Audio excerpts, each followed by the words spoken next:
فرزند زہرا یہ حالات برے ہیں۔ کاشانہ بصیرت ایک ایسا مکمل یوٹیوب چینل جس پر محروم بصارت کے لیے بالخصوص اور تمام افراد کے لیے بالعموم سینکڑوں کی تعداد میں اسلامی کتب دستیاب ہیں۔ لہذا گزارش ہے کہ آپ اپنی ذمہ داری نبھاتے ہوئے کاشانہ بصیرت کو سبسکرائب کرنے کے ساتھ ساتھ بیل آئیکن کو پریس کیجیے تاکہ آپ علم کے حصول کے ساتھ ساتھ مذہب اہل بیت کی اشاعت میں بھی اہم کردار ادا کرتے رہیں۔ کاشانہ بصیرت۔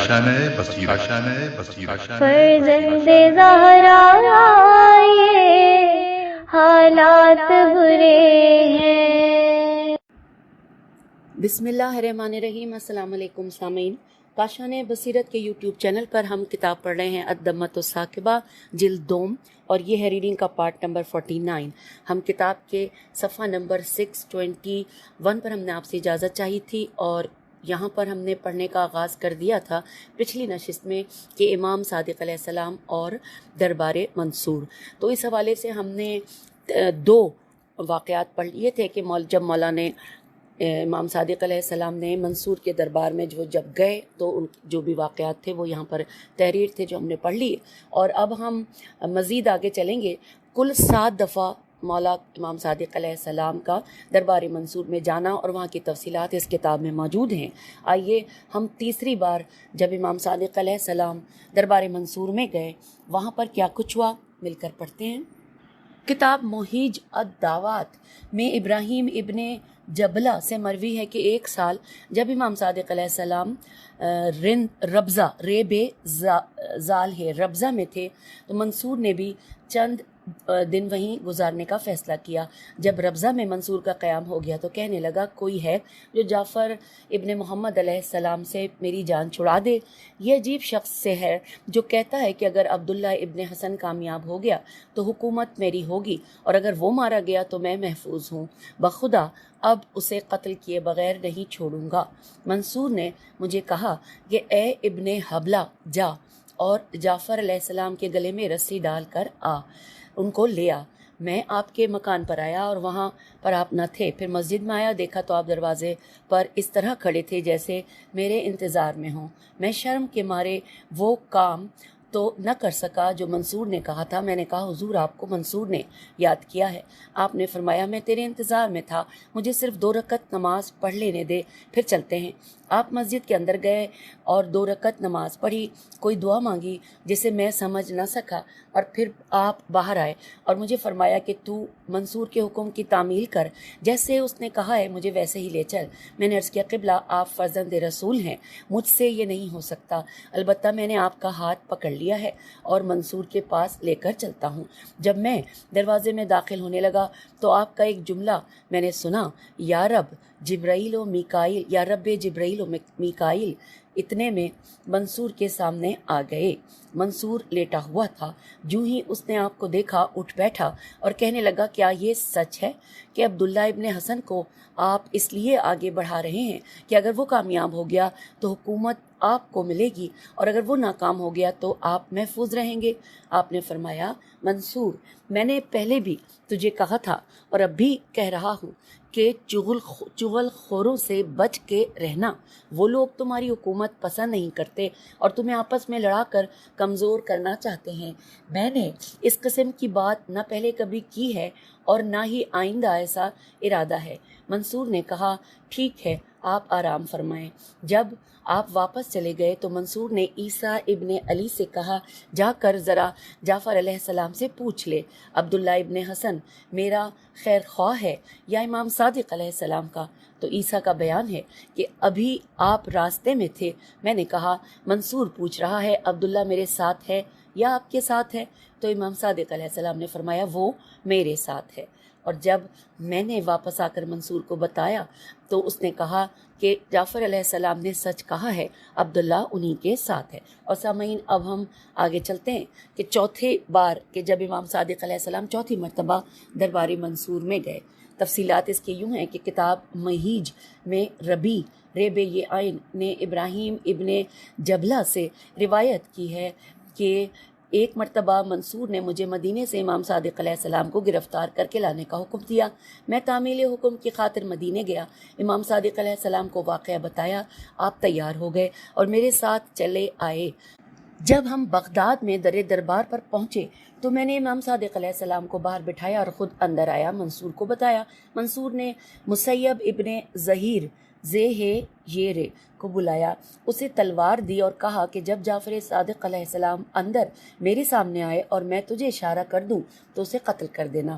میں واپس آیا، میں نے عرض کیا یہ ظالم آپ کو قتل کرنا چاہتا ہے، بہت غصے میں ہے، اور اگر کوئی وصیت ہو تو مجھے کر دے۔ آپ نے فرمایا ذرا مجھے اس کے سامنے جانے دے، اگر ٹھنڈا نہ ہوا تو میں اس سے وصیت کی اجازت مانگ لوں گا۔ آپ اٹھے اور زیر لب کوئی دعا پڑھی جسے میں نہ سمجھ سکا۔ میں دیکھ رہا تھا جیسے آپ منصور کے قریب ہوتے گئے آپ کا غصہ مان پڑتا گیا۔ جب آپ بالکل اس کے قریب پہنچ گئے تو مجھے ایسے معلوم ہوا جیسے بھڑکتی آگ پر کسی نے منو پانی ڈال دیا ہو۔ منصور نے انتہائی انکساری سے کہا اے جعفر علیہ السلام، میں نے آپ کو صرف اس لیے تکلیف دی ہے کہ آپ سے چند گلے کر لوں۔ آپ دیکھ رہے ہیں کہ آپ کے چچا زاد اولاد حسن علیہ السلام میرے ساتھ کیا سلوک کر رہے ہیں۔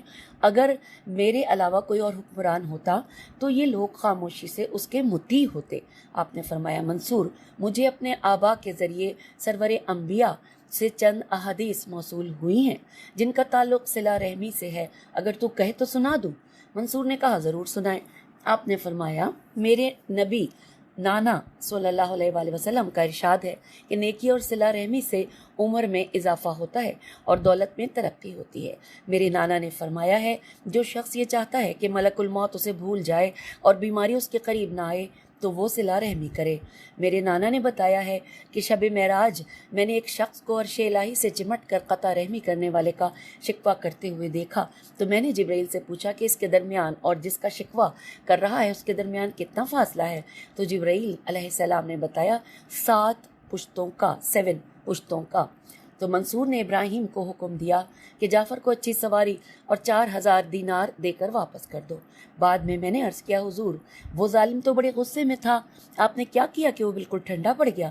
آپ نے فرمایا مجھے کیا کرنا تھا، میں نے اپنے تمام معاملات اللہ کے سپرد کر دیے تھے، اللہ نے اپنی قدرت سے اسے ٹھنڈا کیا۔ اور اب آئیے ہم پڑھتے ہیں کہ امام صادق علیہ السلام جب 5ویں مرتبہ دربار حضور میں چلتے ہیں۔ آگے لکھا ہے مہیج الدعوت میں محمد ابن ربی سے مروی ہے کہ منصور نے ہفتے میں ایک دن یوم ذبح کے نام سے مقرر کر رکھا تھا۔ اس دن منصور اپنے محل کے سرخ قبا کے نیچے بیٹھتا تھا اور اپنے سیاسی مخالفین کو قتل کرتا تھا، اور یہ ان دنوں کی بات ہے جب محمد ابن عبداللہ ابن حسن اور ابراہیم ابن عبداللہ ابن حسن منصور کے ہاتھوں شہید نہیں ہوئے تھے۔ منصور کے حکم کے مطابق امام جعفر صادق علیہ السلام مدینے سے بغداد آئے ہوئے تھے۔ پورا دن اور رات کا کافی وقت منصور نے اسی مذبح میں گزارا، میم زال بے ہے، مذبح میں گزارا۔ جب رات کا کافی حصہ گزر گیا تو میرے باپ ربی کو اپنے پاس بلایا اور کہا ربی تجھے معلوم ہے کہ میں تیرا کتنا احترام کرتا ہوں اور تجھے میرے نزدیک کتنا مقام حاصل ہے۔ میرے باپ نے کہا کہ آپ کی عنایت ہے۔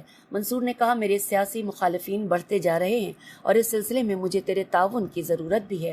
میرے باپ نے کہا آپ کے حکم کو بلا تعمیل نہ پہلے کبھی چھوڑا ہے اور نہ اب چھوڑوں گا۔ منصور نے کہا تجھے معلوم ہے کہ میں نے جعفر صادق علیہ السلام کو مدینے سے بلایا ہوا ہے؟ میرے باپ نے کہا مجھے معلوم ہے۔ منصور نے کہا مجھے چند ایسے خطوط ملے ہیں جو جعفر صادق علیہ السلام نے اپنے خراسان کے موالیوں کو لکھے ہیں اور انہیں میری بغاوت پر آمادہ کیا ہے۔ میں چاہتا ہوں کہ آج جعفر کا قصہ تمام کر دوں۔ میرے باپ کا بیان ہے کہ میں نے دل میں انا للہ و انا الیہ راجعون پڑھا اور منصور سے کہا کہ اگر جعفر صادق علیہ السلام ان خطوط سے انکار کر دے تو تو منصور نے کہا کہ وہ انکار نہیں کر سکتا کیونکہ اس کی طرف سے لکھے گئے ہیں۔ میرے باپ نے کہا کہ یہ بھی تو ممکن ہے کہ جعفر علیہ السلام کے کچھ جذباتی شیعوں نے جعفر علیہ السلام کے نام سے لکھے ہوں، اور یہ بھی ممکن ہے کہ بنی امیہ کے خیر خواہ میں سے جو سازشی روپوش ہیں انہوں نے شرارت کی ہو۔ منصور نے کہا بہر صورت جو بھی ہو، خواہ سازش ہے یا کچھ اور ہو، تو جعفر علیہ السلام کے نام سے ہی ہو تو رہی ہے نا۔ میں بھی اس قصے کو ختم کرنا چاہتا ہوں تاکہ آئندہ نہ کسی کی سازش کامیاب ہو اور نہ جذباتی شیعوں کو بھی ایسا موقع ملے۔ میرے باپ نے کہا جیسے آپ کی مرضی۔ منصور نے کہا اس وقت رات کافی گزر چکی ہے، اسی وقت جعفر کا دق الباب نہ کرنا، دیوار پھاند کر اندر جانا اور جس حال میں ہو اسی حال میں گرفتار کر کے لیا۔ میرا باپ وہاں سے اٹھا، اس نے مجھے بلایا اور کہا محمد اس وقت میں دو راہے پر کھڑا ہوں، ایک طرف فرزند رسول کی زندگی ہے اور دوسری طرف میری اور تمہاری زندگی ہے۔ اگر منصور کا حکم مان کر جعفر علیہ السلام کو گرفتار کر کے لاتا ہوں تو مجھے یقین ہے کہ وہ امام جعفر علیہ السلام کو قتل کر دے گا، آخرت چلی جائے گی، اور اگر گرفتار نہیں کرتا تو منصور نہ صرف مجھے بلکہ تم سب بھائیوں کو بھی تختہ دار پر چڑھا دے گا۔ میں نے کہا بابا جان میں آپ کے حکم کا پابند ہوں۔ اپنے تمام بھائیوں کی نسبت میں ذرا زیادہ سنگ دل تھا۔ کافی دیر سوچنے کے بعد بابا نے کہا کہ بیٹے دنیا گزارنا بھی بڑا مشکل ہے، جعفر علیہ السلام کو گرفتار کر کے لیا۔ ہاں یہ یاد رکھنا جس حال میں ہوں اسی حال میں گرفتار کر کے لانا ہے۔ میں نے 8-10 سپاہی لیے، انہیں سیڑھی لانے کو بھی کہا۔ ہم گئے، سیڑھی لگائی، دیوار پھاندی۔ میں نے دیکھا تو امام صادق علیہ السلام ایک ڈھیلا ڈھالا کرتا انہوں نے پہن رکھا ہے اور لنگ باندھے ہوئے کھڑے نماز پڑھ رہے تھے۔ میں رک گیا۔ جب انہوں نے نماز ختم کی تو میں نے کہا آپ کو منصور نے یاد کیا ہے؟ تو امام صادق علیہ السلام نے فرمایا ٹھیک ہے میں کپڑے پہن لوں۔ میں نے کہا مجھے حکم یہی ہے کہ جس حالت میں ہوں اسی حالت میں آپ کو لایا جائے، مجھے یہ اجازت نہیں کہ آپ اپنی اس حالت میں کوئی تبدیلی کریں، آپ کو اسی وقت اسی حالت میں چلنا ہوگا۔ امام صادق علیہ السلام نے شکوہ تک نہ کیا کہ تم نے دق الباب کیوں نہیں کیا، دیوار پھاند کر کیوں آئے ہو، خاموشی سے میرے ساتھ چلنے لگے۔ میں نے دیکھا کہ آپ کا سن 70 برس سے اوپر تھا اور ہمارے ساتھ چلتے ہوئے تکلیف محسوس کر رہے تھے۔ مجھے ترس آ گیا۔ میں نے ایک سپاہی سے کہا امام صادق علیہ السلام کو اپنے گھوڑے پر بٹھا دے تو کسی اور کے ساتھ بیٹھ جا۔ جب ہم دربار پر پہنچے تو میں نے دیکھا میرا باپ منتظر تھا۔ امام صادق علیہ السلام نے میرے باپ سے کہا تیرے بیٹے نے تو مجھے کپڑے بھی نہیں بدلنے دیے، اگر تو اجازت دے تو میں 2 رکعت نماز پڑھ لوں۔ میرے باپ نے کہا منصور اس وقت غصے میں ہے کہ آپ اندازہ نہیں لگا سکتے، لیکن بہرحال آپ نماز پڑھ لیں۔ تو امام صادق علیہ السلام نے انتہائی اختصار کے ساتھ 2 رکعت نماز پڑھی اور پھر ایک طویل دعا بھی مانگی اور اٹھ کھڑے ہوئے۔ میرے بابا آگے چلے، ہم پیچھے تھے، درمیان میں امام صادق علیہ السلام تھے۔ جب منصور کے سامنے ہوئے تو انہوں نے زیر لب پھر کچھ پڑھنا شروع کر دیا۔ جب منصور کے روبرو جا کے کھڑے ہوئے تو منصور نے کہا اے جعفر علیہ السلام آپ کیوں لوگوں کو بغاوت پر آمادہ کر رہے ہیں؟ تو امام صادق علیہ السلام نے فرمایا میں قبل ازیں 4 مرتبہ تجھے بتا چکا ہوں کہ سیاسی لحاظ میں گوشہ نشین ہوں، اگر کوئی میرے نام سے کرتا ہے تو اس کا جواب دے میں نہیں ہوں۔ منصور نے کہا میرے پاس آپ کے لکھے ہوئے خطوط ہیں۔ تو امام صادق علیہ السلام نے فرمایا منصور میں نہیں سمجھتا کہ کیوں اس قدر احساس عدم تحفظ میں مبتلا ہے۔ بھلا یہ کیسے ہو سکتا ہے کہ میں خراسان کے شیعوں کو خط لکھوں اور وہ خط تجھے بھیجے؟ آپ اس پہلو پر کیوں نہیں سوچتے کہ جو آپ کو اپنے خاندان کے خلاف آمادہ پیکار کر رہے ہیں وہی از خود خط لکھتے ہیں اور پھر آپ کو دے دیتے ہیں۔ منصور نے بالشت بھر تلوار نیام سے نکالی اور کہا آپ درست نہیں کہہ رہے، یہ خط جعلی نہیں ہے۔ پھر تلوار کو میان میں ڈال لیا۔ امام صادق علیہ السلام نے فرمایا اگر جعلی نہیں ہے تو پھر جن کو میں نے لکھے ہوں گے وہ بھی تو آپ کے پاس انعام کی خاطر آئے ہوں گے۔ منصور نے پھر تلوار میان سے پہلے کی نسبت زیادہ نکالی اور کہنے لگا کہ آپ مجھے جھٹلا رہے ہیں، کیا میں غلط کہہ رہا ہوں؟ لیکن پھر تلوار کو نیام میں ڈال لیا۔ امام صادق علیہ السلام نے فرمایا آپ جذباتی نہ بنیں، خط میں نے آپ کے ذریعے تو نہیں لکھے تاکہ آپ کو جھٹلاؤں، میں تو آپ کو سوچنے کی ایک لائن دے رہا ہوں اور ان دروغ باتوں کو جھٹلا رہا ہوں جن کا تعلق نہ خراسان سے ہے نہ آپ کی خیر خواہی سے ہے۔ ان کا تعلق صرف اور صرف آپ کو کمزور کرنے سے ہے اور یہیں بیٹھ کر جعلی خط بناتے ہیں اور پھر آپ کو دے کر کہتے ہیں کہ یہ خط ہم نے خراسان سے حاصل کیا ہے۔ منصور نے کہا ایسے افراد میرے ارد گرد نہیں ہیں، ان سب پر مجھے پورا اعتماد ہے۔ تو امام صادق علیہ السلام نے فرمایا جس طرح محبت اور عداوت اندھے اور بہرے ہوتے ہیں، اسی طرح اقتدار بھی اندھا ہوتا ہے اور بہرا ہوتا ہے۔ آپ اس وقت بہت غصے میں ہیں، ذرا یہ سوچیں کہ بنی امیہ جو نہ صرف میرے بلکہ آپ کے بھی دشمن تھے، جب میں نے آپ کے سامنے کسی منصوبے میں شریک ہو کر بنی امیہ کے خلاف کبھی کسی کو کچھ نہیں کہا تھا، تو اب آپ کے خلاف میں کسی سے کیوں کچھ کہنے لگا ہوں؟ میری عمر 70 سال سے تجاوز کر رہی ہے، میری زندگی تمہارے سامنے ہے اور میری زندگی تمہارے سامنے ہے۔ منصور نے پھر پوری تلوار نیام سے نکالی اور کہا کہ میں تیرا قصہ ہی پاک کر دینا چاہتا ہوں، پھر فوراً تلوار کو نیام میں ڈال دیا۔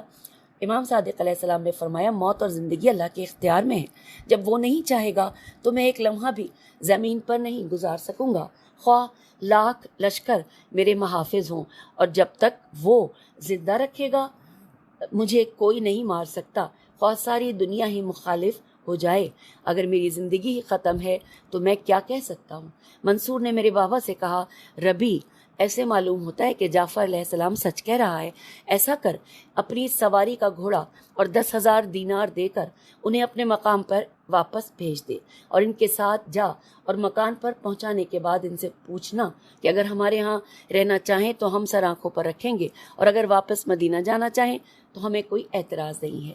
ربی کہتا ہے کہ میں حیران و پریشان کبھی امام جعفر صادق علیہ السلام کو دیکھتا تھا اور کبھی منصور کو۔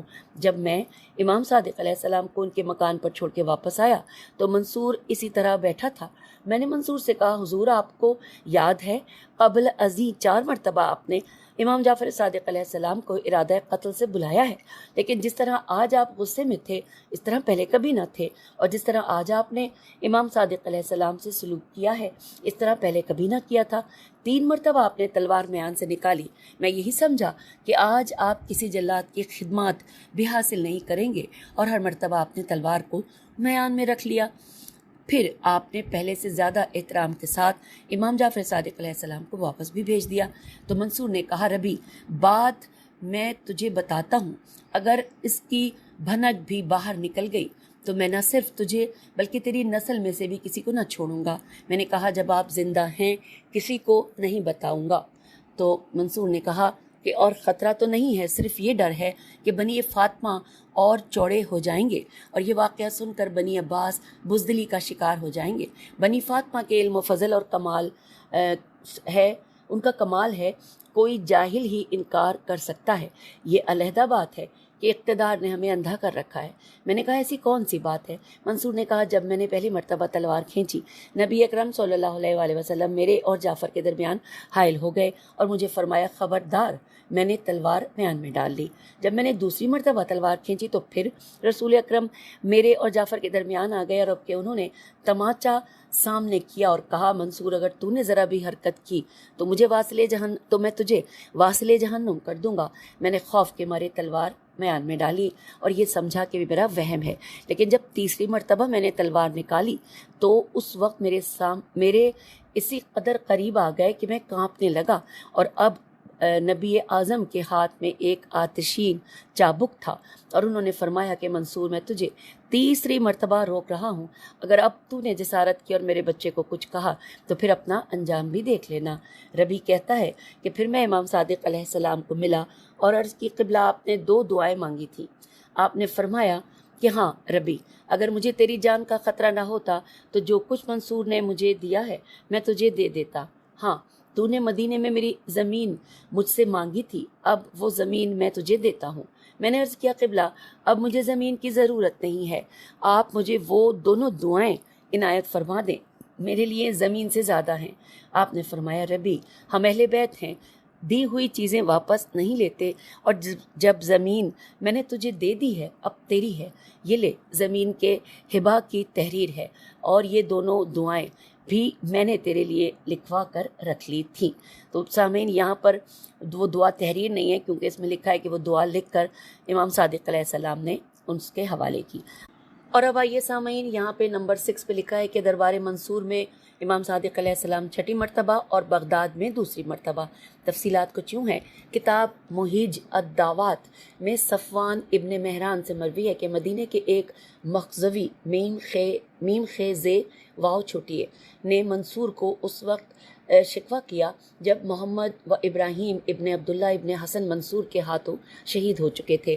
خفیہ اطلاع دی کہ جعفر صادق علیہ السلام کا غلام معلی ابن خینس خے نون سین آج کل موالیان آل محمد علیہ السلام سے پیسے جمع کر رہا ہے اور امام صادق علیہ السلام یہ تمام رقم عبداللہ کی اس مہم میں خرچ کرے گا جو آپ کے خلاف چلائی جا رہی ہے۔ اطلاع بھیجنے کے بعد یہ مخزومی خود بھی بغداد چلا گیا۔ منصور یہ اطلاع ملتے ہی دانت پیسنے لگا اور اس نے والی مدینہ داؤد ابن علی کو حکم بھیجا کہ جعفر ابن محمد کو فوراً بغداد بھیجا جائے۔ داؤد نے امام صادق علیہ السلام کو منصور کا حکم سنایا۔ آپ نے فرمایا میں انشاءاللہ کل صبح روانہ ہو جاؤں گا۔ دوسرے دن آپ اونٹ پر سوار ہو کر عازم بغداد ہو گئے۔ بغداد پہنچنے کے بعد آپ نے منصور کو اطلاع بھجوائی۔ منصور نے فوراً آپ کو بلا لیا۔ جب آپ منصور کے سامنے گئے تو آپ نے ایک دعا پڑھی اور فرمایا میں نے سنا ہے کہ امیر نے مجھے یاد کیا ہے۔ منصور نے کہا آپ نے ٹھیک سنا ہے اور میں نے سنا ہے کہ آپ میرے خلاف عبداللہ کی مہم جوئی میں مالی امداد کر رہے ہیں۔ آپ نے فرمایا تو نے غلط سنا ہے۔ منصور نے کہا میں نے درست سنا ہے۔ پھر منصور نے مخزومی کا وہ واقعہ آپ کے سامنے پیش کیا۔ آپ نے فرمایا اس مخزومی نے مجھ پر الزام لگایا ہے اور جھوٹ بکا ہے۔ منصور نے کہا کیا آپ قسم دیں گے؟ آپ نے فرمایا میں اپنی صداقت کی قسم ضرور دوں گا، لیکن اس سے پہلے اگر مخزومی موجود ہے تو آپ اسے میرے روبرو کریں تاکہ میں بھی اس سے ایک دو سوال کر لوں۔ منصور نے مخزومی کو بلایا۔ مخزومی حاضر ہو گیا۔ امام صادق علیہ السلام نے فرمایا یہ خط تو نے لکھا تھا؟ مخزومی نے کہا ہاں میں نے لکھا تھا۔ آپ نے فرمایا تو نے جو کچھ لکھا ہے تجھے ذاتی طور پر یقین ہے یا سنی سنائی ہے؟ مخزومی نے کہا مجھے ذاتی طور پر یقین ہے۔ آپ نے فرمایا جو کچھ تو نے لکھا ہے اس کی صداقت پر قسم کھائے گا؟ تو مخزومی نے کہا 10 بار قسم کھاؤں گا۔ آپ نے منصور سے فرمایا کہ آپ اس سے قسم لے لیں۔ منصور نے مخزومی سے کہا کہ قسم کھا۔ مخزومی قسم کھانے لگا واللہ الذی، اور تو آپ نے فرمایا کہ اس طرح نہیں، تو اس طرح قسم کھا کہ جو کچھ میں نے لکھا ہے یہ سچ ہے۔ تو ساتھ ہی لکھا ہے کہ مخزومی نے پسو پیش کی۔ منصور نے برہم ہو کر کہا کہ جو قسم جعفر علیہ السلام دے رہا ہے تجھے یہی کھانا ہوگی۔ مخزومی نے ناچار یہی قسم کھائی۔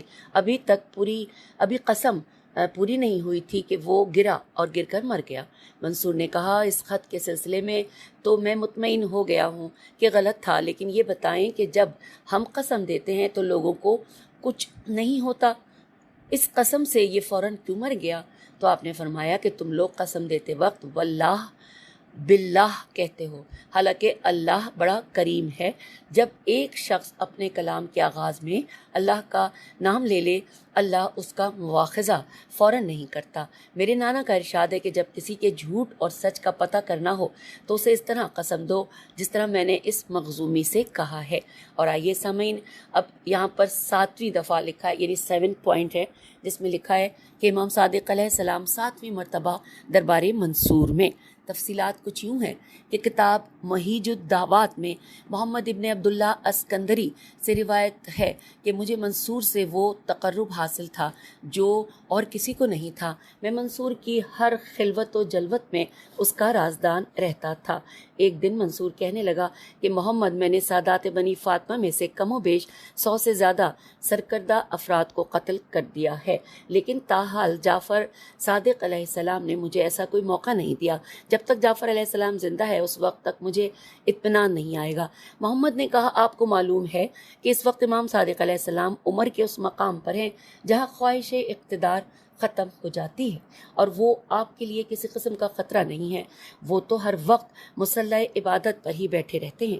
منصور نے کہا مجھے معلوم ہے تو شیان آل محمد سے ہے، لیکن تجھے بھی یہ معلوم ہے کہ اقتدار بانجھ ہوتا ہے۔ میں نے آج قسم کھائی ہے کہ جعفر ابن محمد علیہ السلام کو آج رات ہی قتل کر دوں گا۔ محمد کہتا ہے کہ میں نے انا للہ پڑھا اور بڑا پریشان ہو گیا۔ منصور نے جلاد کو بلایا اور کہا جب جعفر ابن محمد میرے پاس آ کر بیٹھ جائے اور میں اسے باتوں میں لگا لوں، اسی دوران میں سر سے ٹوپی اتاروں گا اور جو ہی میں ٹوپی اتاروں تو جعفر کو قتل کر دینا۔ اور پھر منصور نے امام جعفر علیہ السلام کو لانے کا حکم دیا۔ میں نے دیکھا جب امام صادق علیہ السلام تشریف لائے تو ان کے دونوں ہونٹ ہل رہے تھے۔ مجھے ایسا محسوس ہوا جیسے پورا محل اس طرح لرز رہا ہے جس طرح موجوں میں گھری ہوئی کشتی لرزتی ہے۔ منصور امام صادق علیہ السلام کے قریب گیا اور آپ کے کندھے کا اس طرح سہارا لیا جس طرح ایک گرنے والا شخص کسی کا سہارا لیتا ہے۔ نہ منصور کے سر پہ شاہی تاج تھا اور نہ پاؤں میں جوتے تھے۔ اس کا چہرہ زرد تھا، تمام جسم کپ کپا رہا تھا۔ منصور کا چہرہ لمحہ بلمحہ بدل رہا تھا۔ منصور نے امام صادق علیہ السلام کو تخت پر بٹھایا اور خود اس طرح دو زانو ہو کر آپ کے سامنے بیٹھا جس طرح مجرم غلام آقا کے سامنے بیٹھتا ہے۔ کہنے لگا فرزند رسول صلی اللہ علیہ وآلہ وسلم، اس وقت آپ کیسے تشریف لائے؟ آپ نے مسکرا کے فرمایا مجھے پیغام ملا ہے کہ منصور بلا رہا ہے۔ منصور نے کہا قائد نے غلط کہا ہے، میں بھلا اس وقت آپ کو کیسے تکلیف دے سکتا ہوں؟ آپ آرام فرمائیں، اگر کوئی ضرورت ہو تو فرمائیں۔ آپ نے فرمایا میری طرف یہ ضرورت ہے کہ تو بلا ضرورت مجھے ہر وقت بلانا چھوڑ دے۔ منصور نے کہا میری توبہ، میں آپ کو کیوں بلاؤں گا؟ تو امام صادق علیہ السلام تشریف لے گئے۔ منصور نے خواب آور 2 دوا منگوائی اور سو گیا۔ میں بیٹھا رہا۔ نصف شب کے بعد منصور بیدار ہوا، مجھے بیٹھا دیکھ کر خوش ہوا اور کہنے لگا کہ میں رفع حاجت سے فارغ ہو لوں پھر تجھے آج کا واقعہ بتاؤں گا۔ کچھ دیر بعد منصور نے کہا کہ جب جعفر علیہ السلام نے میرے صحن میں قدم رکھا تو میں نے ایک اتنا بڑا اژدہا دیکھا کہ میرے اوسان خطا ہو گئے۔ اس اژدہے نے منہ کھول رکھا تھا۔ اژدہے کا نچلا ہونٹ زمین پر اور اوپر والا جبڑا میرے محل کے بلند کنگرے تک پہنچ رہا تھا۔ اژدہے کی زبان انگارے اگل رہی تھی اور اس نے مجھے فصیح عربی میں کہا کہ اگر جعفر علیہ السلام ابن محمد علیہ السلام کو کچھ بھی ہوا تو میں اس پورے محل کو میں مکینوں کے نگل لوں گا۔ محمد کہتا ہے کہ میں نے کہا کہ آپ کو معلوم ہے آل محمد علیہ السلام میں سے ایک فرد ایسا رہتا ہے جو آدم سے خاتم تک تمام علوم انبیاء اور کمالات مرسلین کا وارث ہوتا ہے۔ میرا خیال ہے کہ جعفر انہی میں سے ہیں۔ اگلے سال میں نے منصور سے امام صادق علیہ السلام کی زیارت کی اجازت مانگی۔ منصور نے بخوشی مجھے اجازت دے دی اور جب میں حاضر ہوا تو قدم بوس ہو کر عرض کی آپ کو اپنے جد امجد کا واسطہ ہے، آپ مجھے وہ دعا تعلیم کریں جو آپ نے منصور کے پاس جاتے ہوئے پڑھی تھی۔ آپ نے فرمایا محمد اتنا پریشان کیوں ہوتا ہے؟ ہمارے محمد علیہ السلام بخیل نہیں ہیں، البتہ نا اہلوں سے بچتے ہیں، تو اس کا اہل ہے۔ یہ دعا یہ ہے، تو لے لے۔ یہاں پر یہ مکمل اور پھر لکھا ہے شرح شافیہ میں ربی سے منقول ہے کہ منصور نے بابل کے جادوگروں میں سے 70 معروف جادوگروں کو بلایا اور ان سے کہا کہ میں نے سنا ہے کہ تم ان جادوگروں کی اولاد ہو جنہوں نے حضرت موسیٰ سے مقابلہ کیا تھا۔ آج دیکھ رہے ہو یہ جعفر علیہ السلام ابن محمد علیہ السلام تمہاری طرح کا جادوگر ہے اور اس نے میرا ناک میں دم کر رکھا ہے، اگر اسے زیر کر دو تو منہ مانگا انعام دوں گا۔ ان جادوگروں نے کہا کہ اگر وہ جادوگر ہوا تو آپ یقین کریں کہ اس وقت روئے ارض پر ہم سے بڑا جادوگر کوئی نہیں ہے، کوئی نہیں زبر ہو جائے گا۔ اور یہاں پہ لکھا ہے کہ وہ دربار میں آئے اور ہر ایک نے ایک درندے کی بت بنا کر اپنے ساتھ بٹھا لیا اور جو دیکھنے والوں کو زندہ معلوم ہوتے تھے دربار منصور میں ہر طرف بیٹھ گئے اور ہر جادوگر اپنے درندے کے ساتھ بیٹھ گیا۔ جب دربار آراستہ ہو گیا تو منصور نے امام صادق علیہ السلام کو بلایا۔ آپ تشریف لائے۔ جب آپ نے جادوگروں کے درندوں کو دیکھا تو آپ کا چہرہ سرخ ہو گیا اور فرمایا شاید تم بھی مجھے نہیں پہچانتے، میں فخر موسیٰ کا فرزند ہوں اور حجت خدا ہوں۔ آج کے بعد پھر کبھی تم کسی کو دھوکہ نہ دے سکو گے۔ موسیٰ کے عصا نے سانپوں کو کھایا تھا، لیکن آج میں تمہارے تخلیق کردہ ان بے جان درندوں کو حکم دیتا ہوں کہ وہ جاندار بن کر تمہیں نگل لیں۔ پھر کیا تھا، ہر درندہ اپنے بنانے والے پر جھپٹا اور آن کی آن میں اسے ہڑپ کر گیا۔ یہ دیکھ کر منصور غش کر گیا۔ جب اسے افاقہ ہوا تو ہاتھ جوڑ کر کہنے لگا، اے وارث رسول صلی اللہ علیہ وسلم، مجھے اب معاف فرما دیں۔ آپ نے فرمایا، گھبرا مت، تجھے معاف کیا ہے، تیرا حساب قیامت کو ہوگا۔ منصور نے کہا، اور وہ جادوگر؟ آپ نے فرمایا، جس دن موسیٰ کا عصا جادوگروں کے ساتھ واپس کرے گا، اسی دن یہ درندے جادوگر واپس کر دیں گے۔ اور یوں یہ قصہ مکمل ہوا۔ پھر اگلے پیراگراف میں ہے کہ کتاب بہار میں محمد ابن سعید سے مروی ہے کہ میرا سالانہ ٹیکس بڑا زیادہ تھا اور میرے پاس ادائیگی کے لیے کچھ نہ تھا۔ مجھے چند ہفتوں کی مہلت چاہیے تھی۔ ٹیکس وصول کرنے والے محمد ابن سما موالیان آل محمد صلی اللہ علیہ وسلم سے تھا۔ میں امام صادق علیہ السلام کے پاس آیا اور عرض کی، قبلہ، محمد کے نام ایک رقعہ دے دیں تاکہ کچھ دنوں تک ٹل جائے۔ آپ نے فرمایا، جا محمد سے کہہ دے کہ جعفر علیہ السلام ابن محمد علیہ السلام کہہ رہا ہے، جس نے ہمارے موالی کا احترام کیا اس نے کرم خدا پایا، اور جس نے ہمارے موالی کی توہین کی اس نے غضب خدا کو دعوت دی، جس نے ہمارے شیعہ پر احسان کیا اس نے گویا امیر المومنین علی علیہ السلام پر احسان کیا، جس نے امیر المومنین علی علیہ السلام پر احسان کیا اس نے گویا نبی کونین صلی اللہ علیہ وسلم کو ممنون کیا، اور جس نے نبی کونین صلی اللہ علیہ وسلم کو ممنون کیا اس نے گویا اللہ کو ممنون کیا، اور جس نے اللہ کو ممنون کیا وہ قیامت میں ہمارے ساتھ ہوگا۔ میں محمد کے پاس آیا، اسے بتایا، اس نے 3 مرتبہ مجھ سے قسم لی ہے کہ کیا واقعاً امام صادق علیہ السلام نے یہی فرمایا ہے؟ تو میں نے جب 3 مرتبہ قسم اٹھائی تو اس نے اپنے کلرک کو بلایا اور اسے کہا کہ دیکھ ابن سعید کا لگان کتنا ہے۔ اس نے دیکھ کر بتایا 60,000 دینار۔ محمد نے کہا، اسے مٹا دے۔ پھر محمد نے مجھے ایک تھیلی، ایک کنیز اور ایک گھوڑا میں ساز و سامان کے دیا۔ میں امام صادق علیہ السلام کے پاس آیا، آپ مسکرائے اور فرمایا، تو خود سنائے گا یا میں سناؤں؟ میں نے عرض کیا، قبلہ، آپ کی زبان میں زیادہ حسن ہے۔ اور پھر آپ نے اول سے آخر تک اس طرح تمام واقعہ سنایا جیسے کہ آپ ہمارے ساتھ ہوں۔ سامعین، یہاں پر یہ قصہ مکمل ہوا، اور اس کے بعد اگلی ہیڈنگ ہے ابو حنیفہ سے چند سوال۔ تو وہ اگر ہم اس وقت شروع کریں گے تو وہ امید ہے کہ ہم اس نشست میں مکمل نہ کر سکیں، تو بہتر یہ ہے کہ ٹائم بھی ہو گیا ہے، 30 منٹ سے آگے ہی ہو گئے، تو ہم انشاءاللہ اس کو اگلی نشست میں پڑھتے ہیں۔ ساتھ رہیے گا۔ خدا حافظ، فی امان اللہ۔